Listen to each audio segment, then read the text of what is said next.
Peace and Pan-Africanism, peace and Pan-Africanism. Peace and Pan-Africanism, peace and Pan-Africanism. Peace and Pan-Africanism, peace and Pan-Africanism. This is your big brother, Dr.Umar, Ifatunde, Oguntade, coming to you live and direct from Los Angeles, California. Los Angeles, California. Los Angeles, California. I'm about to go and do my next interview with my big brother, Nick Cannon. I'm about to go and do my next interview with brother Nick Cannon. I'm about to go and head out and do my interview with brother Nick Cannon. But before I head over to Council Culture, I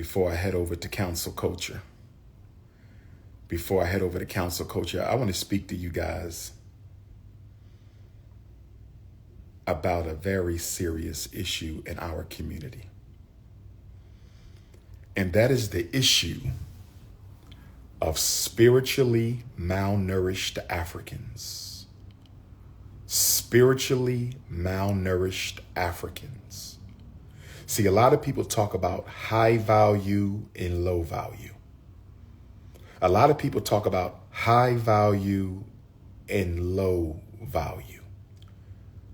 A lot of people talk about high value and low value. I don't operate in the dichotomy of high value and low value. I don't operate in that dichotomy. I operate in the dichotomy when observing other Africans.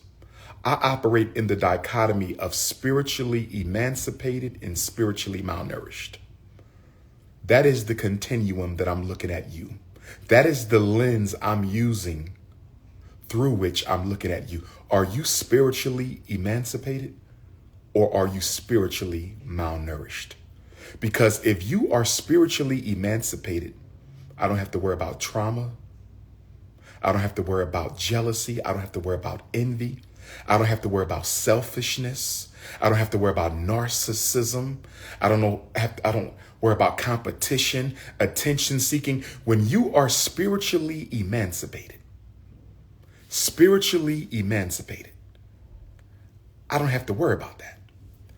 But when you are spiritually malnourished because you pay more attention to your career than your soul, spiritually malnourished, you pay more attention to the car you drive and the house you live in than the condition of your soul. Spiritually malnourished, you care more about hair and shoes and clothes and vacations and partying more than the condition of your soul. That's what matters to me. That's what matters to me. Spiritually malnourished Africans will never understand the worldview of a spiritually emancipated African. And if you are a spiritually emancipated African,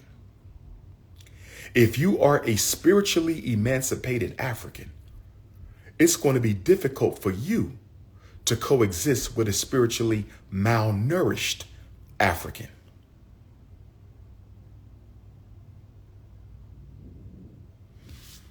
You see,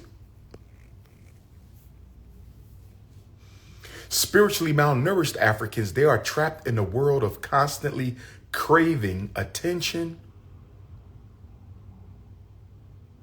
and various needs and wants. Their whole life is about needs and wants,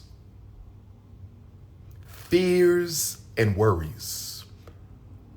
Spiritually malnourished Africans, they care what people think about them. They care about how people see them. They care about how they come across to other people. Don't get me wrong. It's okay to have a little bit of a social IQ. It's okay to have a little bit of a social IQ, but when you are preoccupied with how you look to other people, when you're more concerned about how you look to other people than how you look to yourself, when the others matter more than you, when you care more about what they think than what you think, that's an issue. Some of you live in spiritually malnourished families. If you came from a spiritually malnourished family, this is a family that cares about how they look to the neighborhood, how they look in church, how they look to their coworkers. Children might can't stand them. Husband might can't stand the wife. Wife might can't stand the husband. Inside the house, it might be toxic and unhealthy, but as long as we look good to the world, as long as we look good to the world, as long as we look good to the world, that's all that matters. How many of you know people who got married because of how it looked to the world? They couldn't even stand each other. But she said, I'm pregnant and I can't afford to be out here with a baby not married to the man, and the man don't even like the woman, but he's worried about how he looks to his business partners and how he looks to his church. And so they go and get married and they don't even like each other because they care about how it looks to the world. Spiritually malnourished Africans.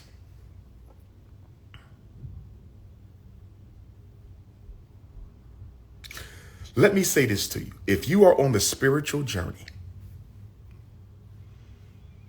if you are on the spiritual path, and it don't matter what religion you use to get there, the road does not matter.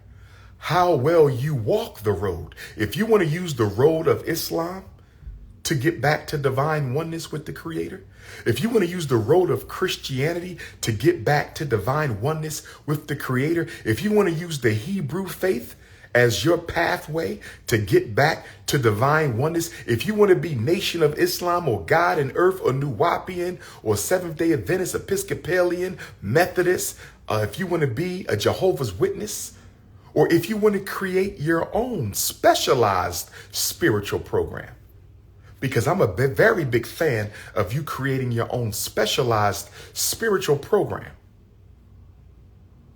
Whatever road you use to get back to divine oneness with the Almighty, that's your business. Use whatever road you want to use. Use whatever road you want to use. But when you are on a spiritual path, you will care more about what you think, less about what the world thinks. When you are on a spiritual path, what people say about you, think about you, and do to you will begin to matter less. When you are on a spiritual path, you will become so detached from the everyday fears and anxieties and lusts and addictions of the world. You will begin to feel like an alien in outer space. You will become a spiritual alien because the things that send other people into suicidal rants and depressive episodes, the things that send other people into panic attacks, the things that send other people into bouts of hopelessness, it won't even matter to you no more. The more spiritually liberated that you become, the more spiritually liberated that you become, the more spiritually liberated that you become,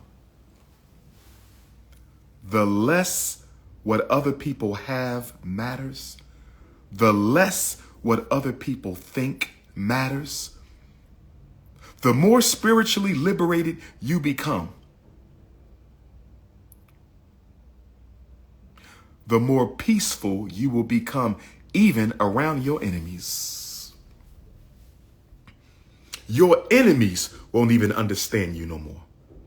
The things they used to say that got under your skin don't even matter no more.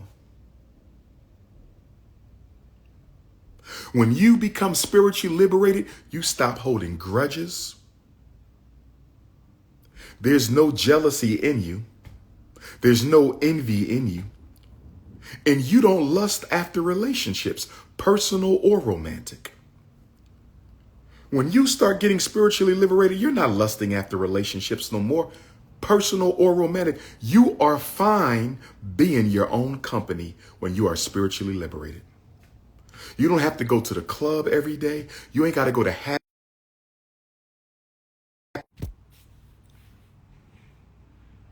Spiritually liberated people are the most peaceful people on earth. They have nothing to prove, nothing to gain. But the problem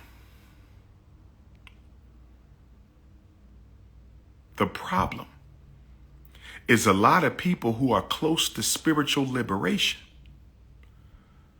A lot of people who are close to spiritual liberation have spiritually malnourished people in their lives that they care about.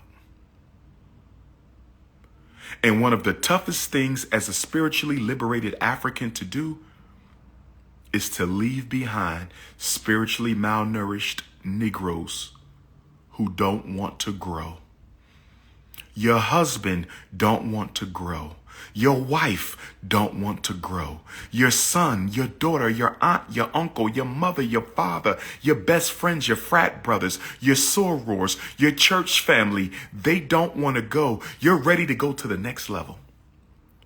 You are knocking on the spiritual door of going to the next level of your God consciousness. But you got people you love who you don't want to leave. And so now you're about to sacrifice your spiritual growth.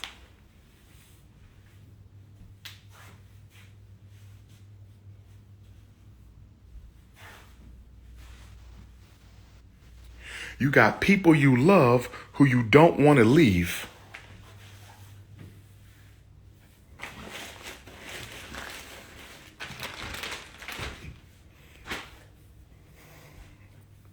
And now you're about to sacrifice your spiritual growth because you feel guilty. You feel guilty prioritizing your own spiritual needs. You feel guilty prioritizing your own spiritual needs.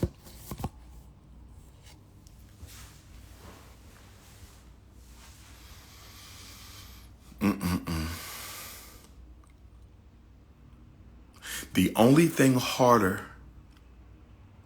than growing up spiritually is giving up relationships that no longer serve you.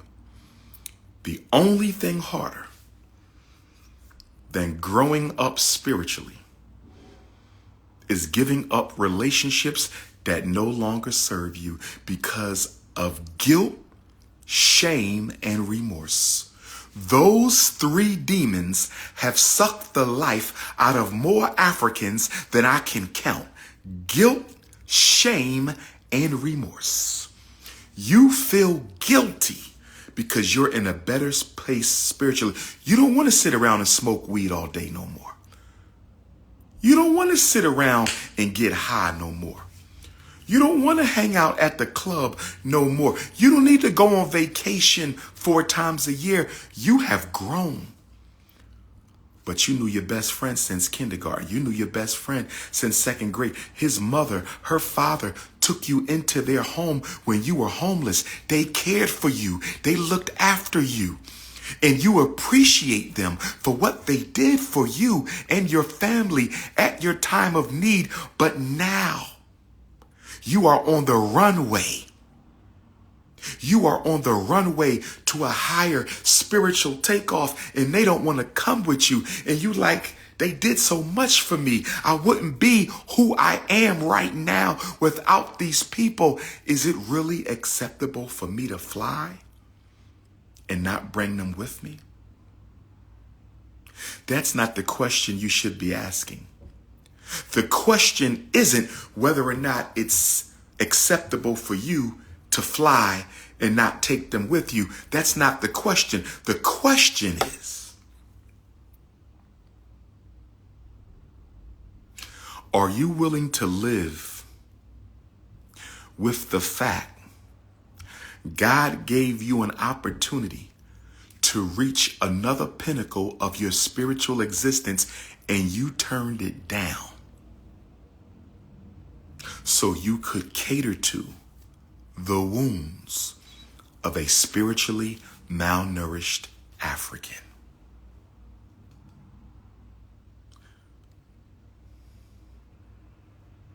High value, low value, that means nothing to me.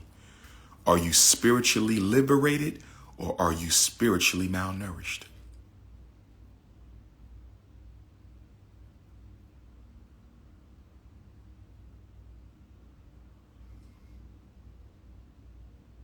And then some of you have children who you raise to be addicted to things.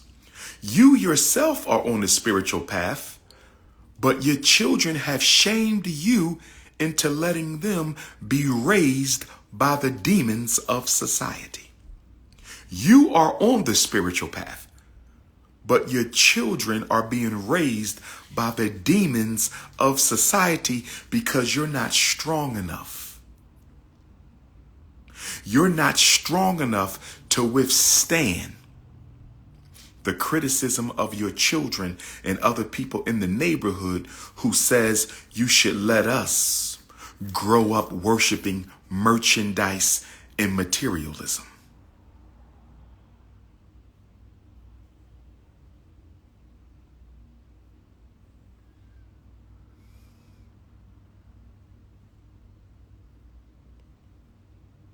See, spiritual work is more than religious beliefs. Spiritual work is more than religious beliefs. Religion can be a bridge. Religion can be a destination. For some people, religion is a destination. That's where they're going to be forever, tied to their religion. Other people, it's a bridge. For me, the religion of Islam, a beautiful religion, it was a bridge. I had spiritual needs that religion could not fulfill. It doesn't make anything wrong with the religion. It doesn't make anything wrong with me. But for my destiny in this life, for the spiritual nutrition that my soul required, I had to go beyond Islam. It was more I needed. The fasting, the prayers, the shahada, the charity, reading the Quran, the Jummah, all that was beautiful. But my spiritual DNA needed more nutrition than I could suck out of that religion. Nothing's wrong with the religion. Nothing wrong with me. I needed something greater, and I found it. Some of you are in the church. You crave something more than the church. You're like, this ain't enough for me no more. I need something deeper, more profound. I'm ready to talk to my ancestors. I'm ready to take the hand of my ancestors and let them lead me to God. I'm ready to take the hand of my ancestors and let them lead me to God. I'm ready to take the hand of my ancestors and let them lead me to God. But I feel guilty about leaving the church. I feel shameful about talking to the pastor about my ancestors or talking to me in my dreams. Guilt is a demon. Remorse is a demon. Shame is a demon.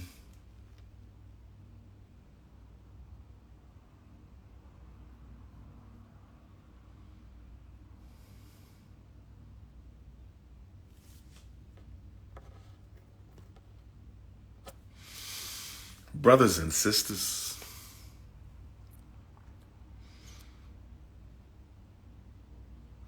there is nothing you need for your spiritual journey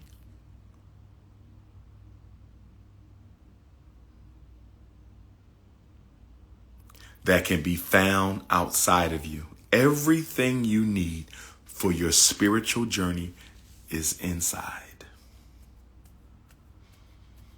You don't need anything outside.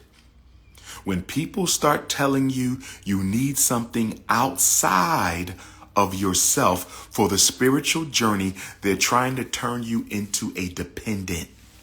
You cannot be spiritually emancipated depending on his lessons, depending on that religion, depending on this book, depending on that congregation. Dependency is the antithesis of liberation. This is why religions cannot take you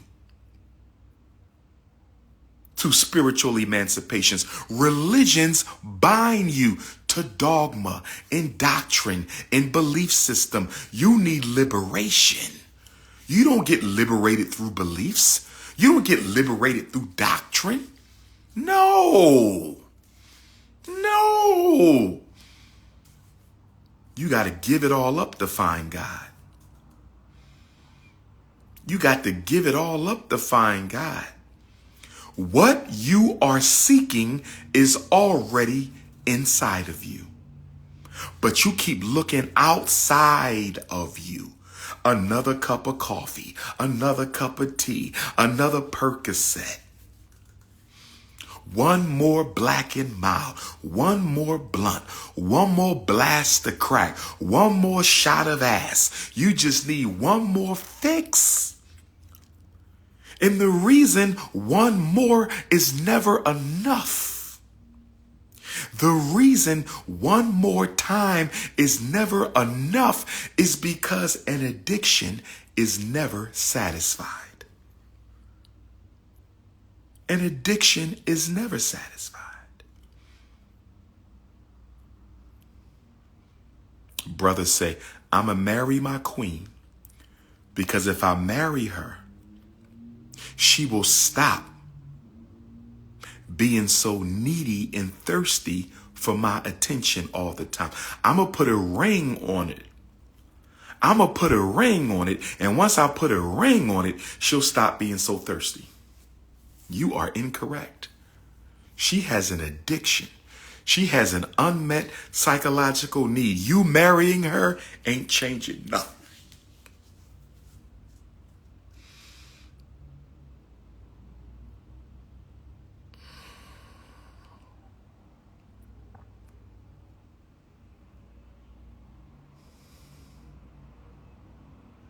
No one suffering an addiction, by definition, can be spiritually liberated.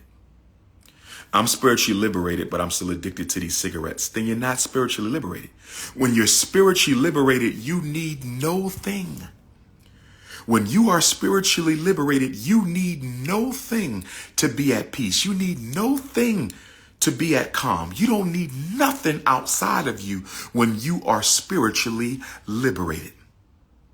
When you see these religious leaders talking about, I found God, but I'm still addicted to crack. I found God, but I'm still addicted to food. I found God, but I'm still addicted to marijuana. I found God, but I'm still addicted to liquor. You haven't found God. You simply think you have. Do you know why the Buddhists, and Buddha was a black man, you know why the Buddhists, strict traditional Buddhists, they don't have a job, they don't work, a lot of them don't have homes, they live off Mother Nature, and they only eat what people give them freely. They exist off charity. The reason why the Buddhists, while Buddha told his followers, go with what you have, don't worry about tomorrow.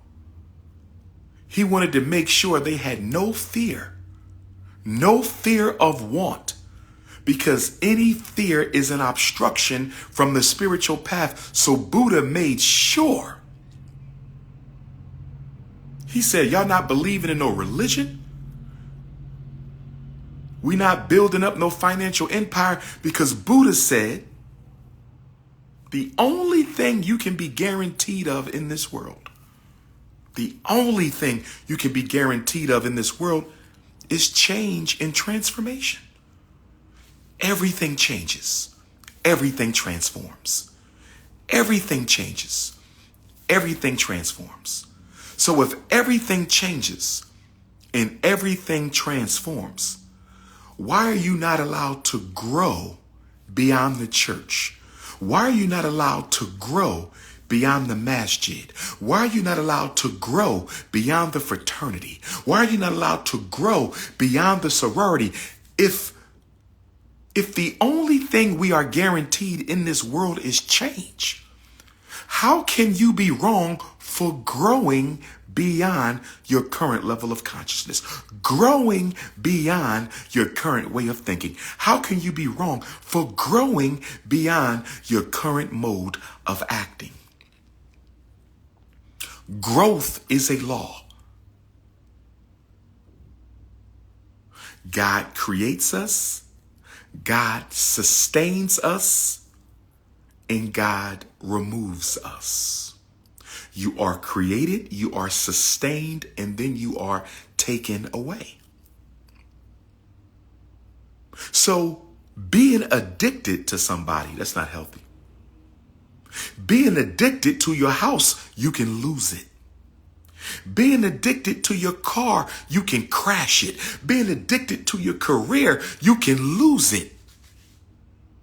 Attachments, cravings, wantings. I need this. I must have this. That means you must have misery.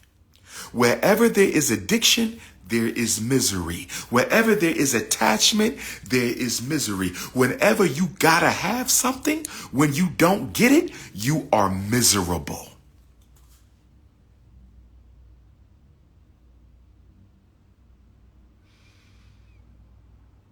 Why do we have so much addiction in the African world? Why do we have so much addiction in the African world? Because black people are not ready to face their fears, their shames, or their sins. Black people are not ready to face their fears, their shames, or their sins. You smoking to distract. You dating to distract. You chasing money to distract.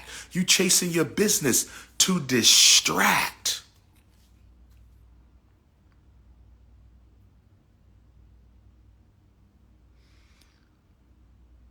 Anything you can touch can be taken away from you. Anything you can touch can be taken away from you. Your loved ones, you can touch them. They can be taken away from you. Your car, you can touch it. It can be taken away from you. Your business, you can touch it. It can be taken away from you.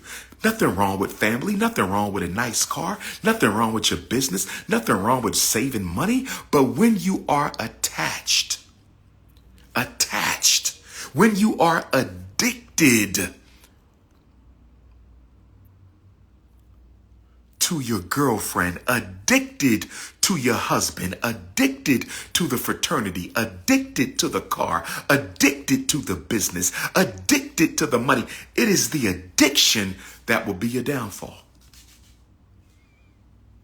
Because everything transforms and is taken away from us. Every day you breathe, you closer to the day you will die.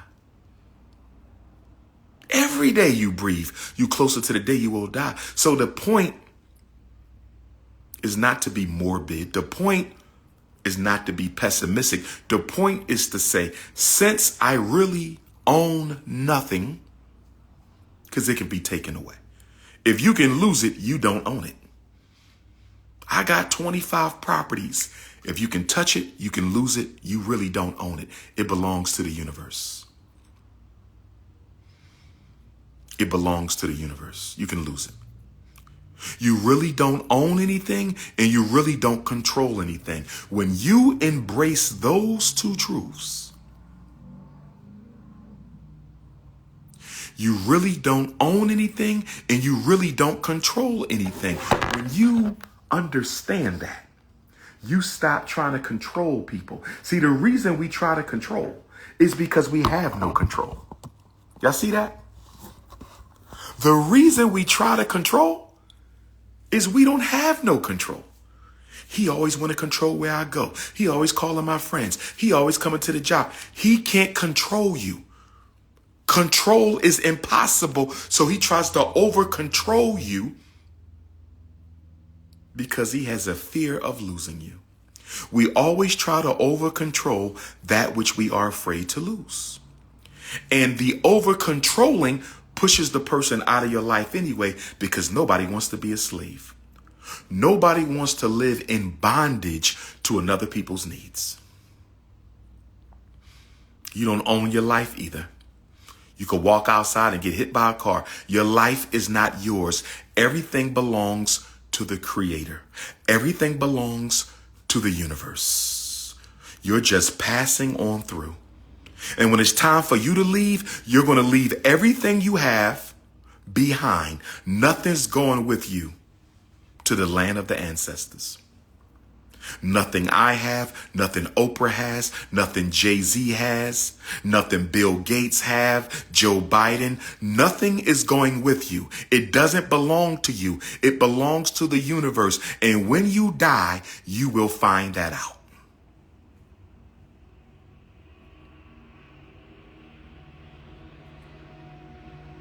And the reason why nothing belongs to you, the reason why you don't really own nothing, the reason why you don't really control anything is you're not here for that purpose. African people are not sent to earth to buy things.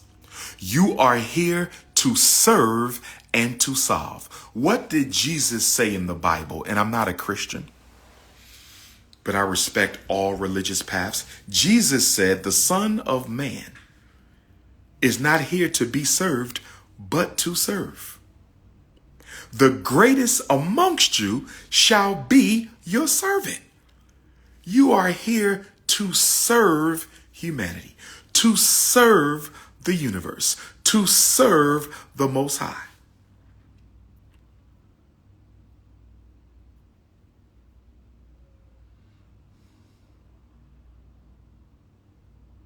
Service. My life, and we can all get better, so can I. Service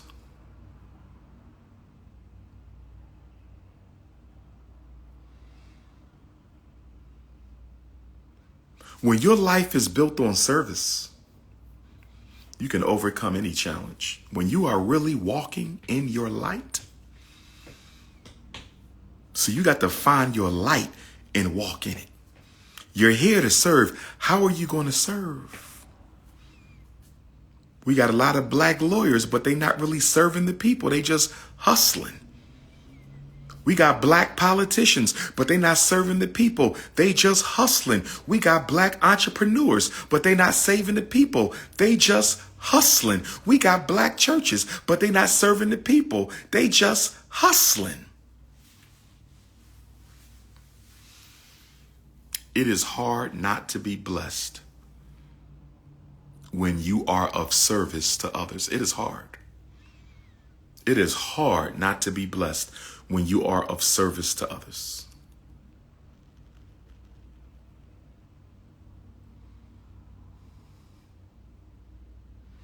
But I'm going to tell you this.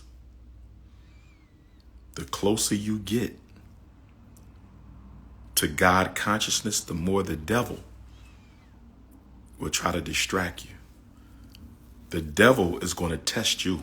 Oh, you're going to be tested. The purpose of the devil is to get you to quit. The job of the devil is to convince you there is no such thing as peace of mind. The devil's job is to make you feel without that fat booty over there, you ain't going to be happy. Without that big house, without that big car, without all them businesses, without this weed, without this syrup, without these Percocets, without these opioids, the devil's job is to make you think you need all this junk to be at one with the universe. That's the devil's job, and he gonna play all kind of tricks on you. He's going to send people. He's going to send demons. The devil, you're not getting to God without a fight. The spiritual Super Bowl. You got to win the spiritual Super Bowl, because when the devil kicks off that ball, you better be ready. Because his job is to stop you from getting to the gates. He's going to use people in your family to sabotage your spiritual path. He's going to use your best friends to sabotage your spiritual path. He's going to take your car, your house, your job, everything you love. The devil is going to sabotage it to make you turn your back on supreme consciousness. What's wrong with my life? I'm losing everything that I own.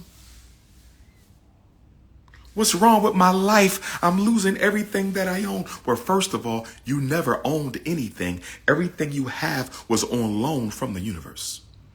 That car was not yours.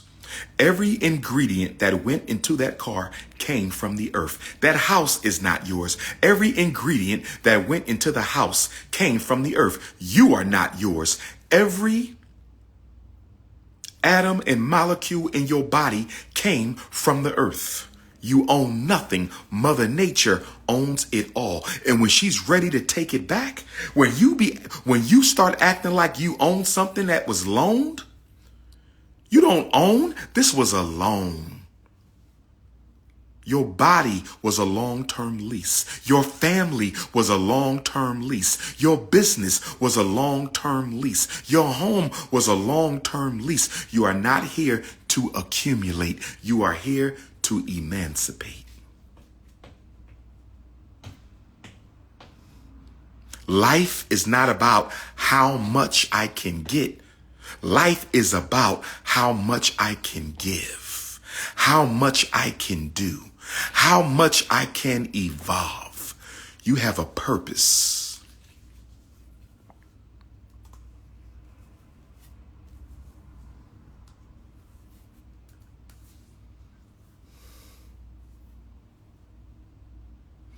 And the more space you have to live, the better your quality of life. The irony of rich people, the irony of the wealthy. And by the way, there's no correlation between wealth and happiness. There is no correlation between wealth and happiness. Money is a tool. Yes, we need money. Yes, we need money. Yes, we need money. Money is a tool to be used to build peace of mind and to help other people build peace of mind. But the irony of the wealthy is they're no more happier than anyone else. That's the irony of the wealthy. And the reason they're no more happier than anyone else, if they haven't figured out the great riddle, you're not here to accumulate. You can't be happy owning all this and using none of it to help other people. It's impossible. That's not happening. Suffocation of your own soul, choking your own life force out of yourself.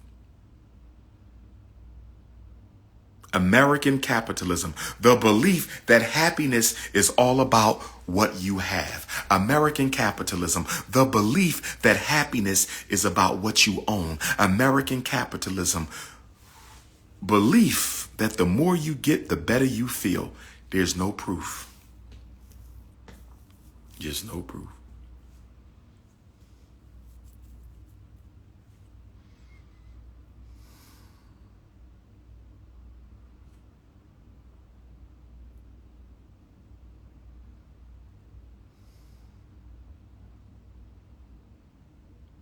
This is why rich black people, if you notice, they have ADHD. Rich black people got ADHD. They always doing something. I'm throwing a party. I'm doing this. I'm doing that. I bought this. I bought that. Have you noticed how hyperactive rich black people are? They never at chill. They've never chill mode. You got all this money, but you never chill. Why are you always going somewhere, doing something? Because if they stop and sit down, Rich black people are scared of solitude. Rich black people are not interested in going into a room by themselves and just sitting there in the dark for a couple hours. They don't want to do that. Because if they sit down long enough, they will realize how unhappy they really are. See, the reason rich black people stay active, they have millionaires' ADHD, is because they not happy at all. So they got to constantly distract themselves with cars and clothes and planes and parties and vacations, because if they ever sat the hell still, all their problems would show right up in front of them. Running away from themselves, that's all they do. Party, party, party, party, party. I've been to 30 parties in 30 days. 30 parties in 30 days. What are you running away from? Shopping every day. Why are you shopping every day? Because you're unhappy and you're trying to distract yourself from yourself.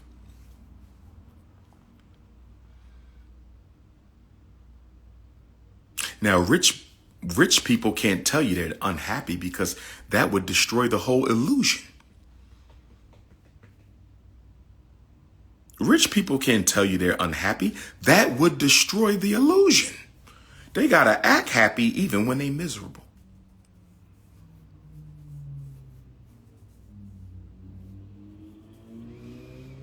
They had to act happy even when they were miserable. So to my brothers and my sisters out there, to my brothers and my sisters out there,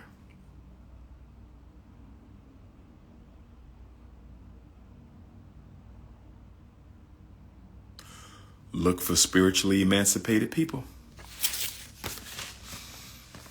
I don't need a fat ass. I don't need big breasts. I don't need a woman with 6 degrees. I need a woman who is at peace with herself. A spiritually emancipated woman.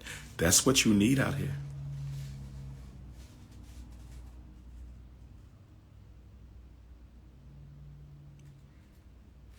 This is your brother King Kong Consciousness from Los Angeles, California.